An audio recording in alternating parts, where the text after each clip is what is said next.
night, dozens of people made their thoughts known about recent property value reassessments in Tift County. Lines of people were out the door at the Tift area YMCA where there was a hearing. WALB News 10's Mackenzie Blaze spoke to those involved. Understandably, residents of Tift County were alarmed when they received a notice in the mail telling them that their property had been reassessed. Because of this, the property taxes they now owed had also increased substantially.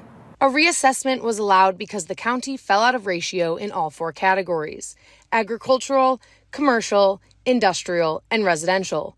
In simple terms, the ratio looks at total sales versus assessed value. When that happens, a county receives this letter from the revenue commissioner explaining to you, you are out of ratio and therefore you shall correct this ratio. To correct that ratio, you have to revalue property. The last time properties were reassessed in Tift County was almost 20 years ago. Prior to 2022, the county remained within the adequate ratios each year and therefore did not need to undergo reassessment.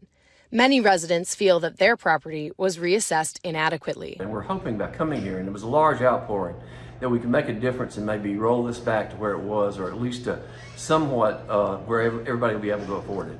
The city urges those who believe their property was assessed incorrectly to appeal the value. All they have to do is contact the Tift County Tax Assessor's office.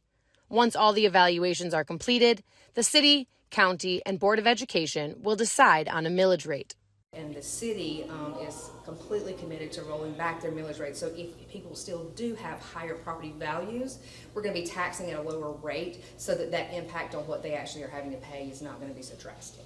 While this is a county issue and not a city issue, the city of Tifton wanted to host this session just to give their residents some insight as to why their properties were reevaluated in the first place. Reporting in Tifton, I'm Mackenzie Blaze with WALB, your hometown news source.